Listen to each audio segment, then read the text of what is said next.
मानवेंद्र सिंह जी। राधे राधे महाराज जी।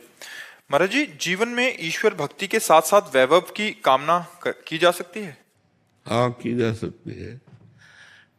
परिवार पोषण के लिए, समाज सेवा के लिए और अपनी इच्छाओं की पूर्ति के लिए वैभव की आवश्यकता होती है।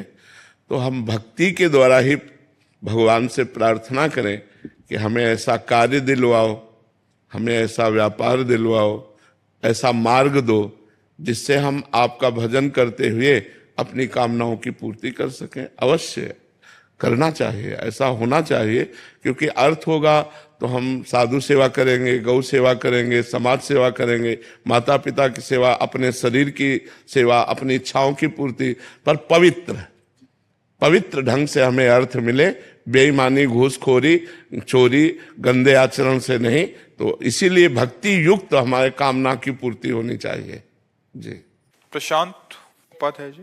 जय जय श्री कृष्ण। राधे राधे महाराज जी। महाराज जी, आप कह रहे हैं कि आप जब से भगवत मार्ग पे चल रहे हैं तब से मतलब एकदम इनका फिजूल लोगों से मिलना बंद हो गया है। तो लोग समझाते हैं कि दुनियादारी सीखो वरना कोई तुम्हारे घर नहीं आएगा, मतलब ऐसा तो सब बोलने लगे हैं कि दोस्त बनाओ, ये करो। नहीं, दोस्त बनाए जाते हैं कि दोस्त बन जाते हैं?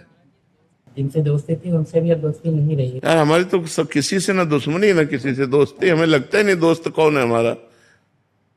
हमें तो सब यही लगते हैं सब प्रभु हैं, वो अपने कार्य के लिए आए हुए हैं, सब प्रभु से मिल रहे हैं हम अपने प्रभु से। यहाँ ना दुश्मन है कोई, ना दोस्त है, सब में प्रभु विराजमान है। तो बस जब प्रभु की भावना रखोगे और प्रभु हमारे दोस्त हैं तो इससे बढ़कर क्या हो सकता है। जा पर कृपा राम की हुई, ता पर कृपा करे सब कोई। हमें मनुष्य को दोस्त बनाने से लाभ नहीं मिलेगा, परमात्मा को दोस्त बनाने से लाभ मिलेगा। श्री कृष्ण को दोस्त बनाओ, भगवान राम को अपना मित्र बनाओ, तब जीवन सार्थक होगा। संसारी दोस्त तो धोखा दे सकता है, तो यहाँ की दोस्ती तो धोखेबाजी की है। परमात्मा से दोस्ती करो, वही सच्चा दोस्त है। खूब नाम जप करो, अच्छे आचरण करो और सबसे मृदु व्यवहार करो। कटु व्यवहार किसी से न करे। साधु का मतलब, भक्ति का मतलब मृदु व्यवहार, प्रेम। तुमसे कोई मिले तो मिलने के बाद उसको लगना चाहिए मैं किसी से मिला हूं यार, कितना अच्छा व्यक्तित्व है वो, ये सोचे। अब मिला और आपका व्यवहार ठीक नहीं तो भक्ति क्या ठीक है। मिलने के बाद उस व्यक्ति को सोचना पड़े जब कि यार क्या व्यक्तित्व है, तब तो भक्त हो आप। संसार से हटकर हो कि आइए आइए आइए आओ विराजिए, जल लेंगे आप। जो हमारे पास रूखा सूखा है, आप क्या सेवा करें आपकी। बस मृदु शब्द बोल देना, मृदु व्यवहार करना, ये भक्तों को। अब हम मुंह घुन्नाए ऐसे बैठे हैं, वो हमारे पास आए हैं तो हम फिर आदर नहीं कर रहे तो भगत नहीं है। आदर करना, हंसी बोले बहु मान दे, हंसकर बहुत मान देते हैं। आओ आओ आओ, अच्छा है, हो भाग्य, आओ विराजो, बैठो। क्या लेंगे आप? पानी लेंगे, आप चाय लेंगे, जो ऐसे। अच्छा, कैसे आगमन हुआ, क्या सेवा करें आपकी? नहीं, ऐसे ही आए थे तो हम थोड़ा बिजी हैं कार्य में, फिर किसी दिन मिलते। बहुत मृदु व्यवहार से हम ऐसे, न किसी से दुश्मनी न किसी से दोस्ती। हमारा जिससे व्यवहार हो बहुत मृदु व्यवहार हो तो भागवतिक व्यवहार होगा। समझ पा रहे आप?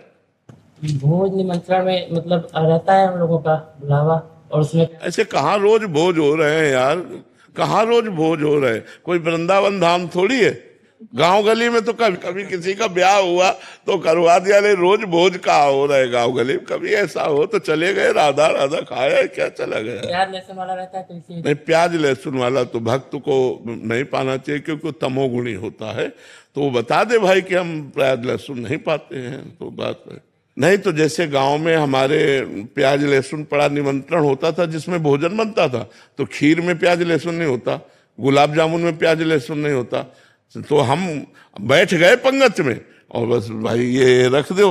अगर वो एक गुलाब जामुन एक कटोरी खीर दे देता पर्याप्त, तो भैया हम उसको पाके अपना निमंत्रण भी पा लिया। बहुत बुद्धि से काम लेना चाहिए।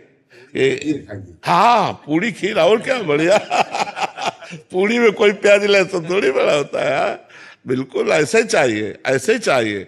मान लो हम टेबल में बैठे हैं अब होटल वाले का है दोनों चीज परोस, तो हम अपने टेबल में रोटी दाल खा रहे हैं, वो यहाँ मांस खा रहा है, हमें कोई परेशानी नहीं। भैया तुम्हारा तुम्हारा भोजन, हमारा हमारा भोजन, हमको अपने काम से मतलब, राधा राधा राधा। हम पृथ्वी थोड़ी बांट लेंगे, ऐसे मेज नहीं बांट लेंगे। हमारे सामने आ गए, हम अपना पा रहे हैं, राधा राधा राधा। तुम जो पा रहे हो हम देख ही नहीं रहे, समझ ही नहीं रहे। संसार में जीना है तो ऐसे चलना पड़ेगा, अपने को छुपा के और अपने को संभाल करके चलना होता है। हम गलत नहीं करेंगे, आपको जो खाना पीना हो वहीं खाए पिए, हमें कोई परेशानी नहीं, वहीं खाए पिए, हमें कोई परेशानी। हमारा लक्ष्य होना चाहिए कि नहीं खाना पीना, बस उतना भाव। कभी कभी लगता है कि हम सामने वाले को सुधार देंगे, नहीं सुधार पाओगे। अगर वो सुधरना चाहता है तो सुधर सकता है, अगर सुधरना ना चाहे तो भगवान भी नहीं सुधार पाए, दुर्योधन को कहां सुधार पाए। समझा तो रहे थे, समझ पाए। बोले 5 गांव दे दे, बोले सुई की नोक बल नहीं देंगे, बोले अब मरोगे फिर बोले देख लेंगे, युद्ध होगा। और महाभारत युद्ध हुआ। भगवान ने कहा कि भाई तुम्हारी शर्त थी 12 वर्ष का वनवास और 1 वर्ष का अज्ञातवास, ये पूरा होने के बाद आप पूरा राज्य दे देंगे, अब आप राज्य दे दो। तो बोले नहीं देंगे। बोले आधा राज्य दे दो, इंद्रप्रस्थ में राजा बन जाएंगे युधिष्ठिर, और हस्तिनापुर में आप हो जाओ। बोले नहीं देंगे। बोले आखिरी बात 5 गांव दे दो। बोले सुई की नोक भर भी नहीं देंगे। भगवान समझा पाए उसको। अगर नहीं समझना चाहता सामने वाला तो भगवान जगत गुरु श्री कृष्ण नहीं समझा पाए, हम तुम तो उनके अंश हैं, हम कैसे समझा पाएंगे। महाराज जी वही उनको हम समझा नहीं पा रहे, बट कोई हमें समझाना चाहे तो हम जल्दी फिसल जाते हैं महाराज जी। कोई बोलते पंडित जी है तो मतलब हमें लग जाता है, हम उसकी निष्ठा जोरदार है महाराज। हाँ, असत की निष्ठा जोरदार, ठीक बात है। मतलब हम नहीं सुधरेंगे, तुम जो करना, पिएंगे तो पिएंगे, बट हम तिलक लगाएं तो फिर हम डर जाते हैं, नहीं भोजन के लिए डर अपनी जाते हैं। जब हमको भगवत मार्ग कृपा से मिल गया तो हमको छोड़ना नहीं, उसे पकड़े रहना, धीरे धीरे निकल जाए।